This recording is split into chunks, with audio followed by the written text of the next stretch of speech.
Ang mga Black Hawk helicopter na binili ng Pilipinas para sa Philippine Air Force malapit na nga bang dumating sa ating bansa? Ito nga po mga idol, ang additional acquisition project na binubuo ng 32 na units.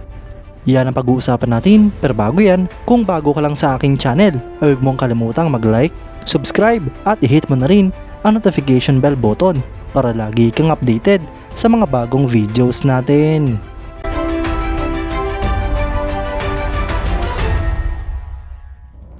Ang Pilipinas mga idol ay merong additional acquisition project para sa 32 na units ng mga Sikorsky S-70i Black Hawk Combat Utility Helicopters. Ang mga ito nga po mga idol ay kinukonsidera din bilang medium lift helicopters. Nauna na nga pong bumili ang ating bansa nito mga idol na binubuo ng 16 na mga brand new units ng mga S-70i Black Hawk Combat Utility Helicopters. At dahil nasayahan nga po sa performance ang Department of National Defense at AFP, kaya't minabuti pa nga po nilang dagdagan ang mga ganitong klaseng helicopters. Ang Sikorsky Black Hawk helicopter ay isang 4-bladed twin-engine medium-lift utility military transport helicopter na minamanufacture ng Sikorsky Aircraft. Ang helicopter na ito mga idol ay unang lumipad noong October 17, 1974 at introduce naman noong 1979. Sinimulan nga po itong gawin noong 1974 hanggang sa kasalukuyan at meron nga pong mahigit sa 5,000 units ang mga nagawang ganito. Noong March 2019 mga idol, ang Department of National Defense ay pinirmahan ng kontrata na nagkakalaga ng $241.4 million na naging $254 million noong 2021 kasamang Lockheed Martin's Polish subsidiary na PZL Milek. Ito nga po mga idol ay para sa 16 na Sikorsky S-70i Black Hawks para sa Philippine Air Force.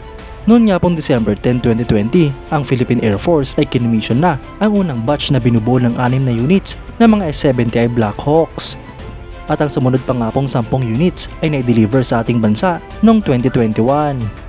Noong June 2021, ang Philippine Air Force ay nakatanggap ng ikalawang batch na binubuo ng 5 helicopters. At noon nga pong February 22, 2022, ang Department of National Defense at PZL Milek ay formal na pinirmahan ang kontrata na nagkakalaga ng $624 million. Ito nga po ay para sa additional na 32 units ng mga S-70i Black Hawks.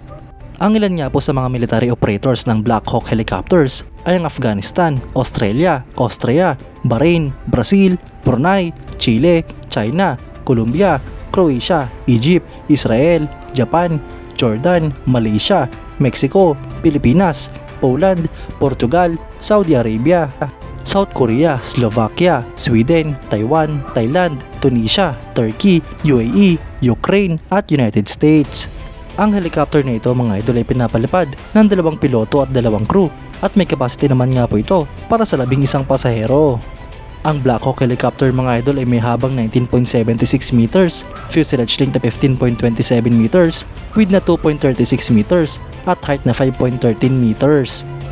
Ito nga po ay may empty weight na 5,675 kilograms, maximum takeoff weight na 9,979 kilograms at may power plant na 2 General Electric T700GE 701C or D turboshaft engines. Sa performance naman mga idol ay meron nga po itong maximum speed na 294 km per hour, cruise speed na 282 km per hour at range na umabot hanggang sa 320 nautical miles. Para naman sa armament mga idol ay pwede nga po itong lagyan ng 2 7.62mm M240 machine guns at 2 7.62mm M134 miniguns.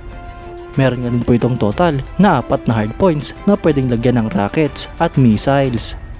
Mga idol, isang malaking boost nga po ang mga helicopters na ito para sa Philippine Air Force. Dahil ang mga karagdagang units ng Black Hawk helicopter ay magagamit ng Philippine Air Force sa iba't ibang mga misyon. Sa tulong nga po ng modernization program mga idol ay unti-unting lumalakas at nagiging moderno ang ating bansa. Kayo mga idol, anong masasabi nyo? Comment down below for your thoughts and opinions. At yan nga lang po ang pag-uusapan natin ngayon mga idol. Maraming salamat sa panonood. Huwag nyo rin kalimutang mag-like at subscribe bilang suporta sa ating channel. Mabuhay kayo mga idol!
Shoot.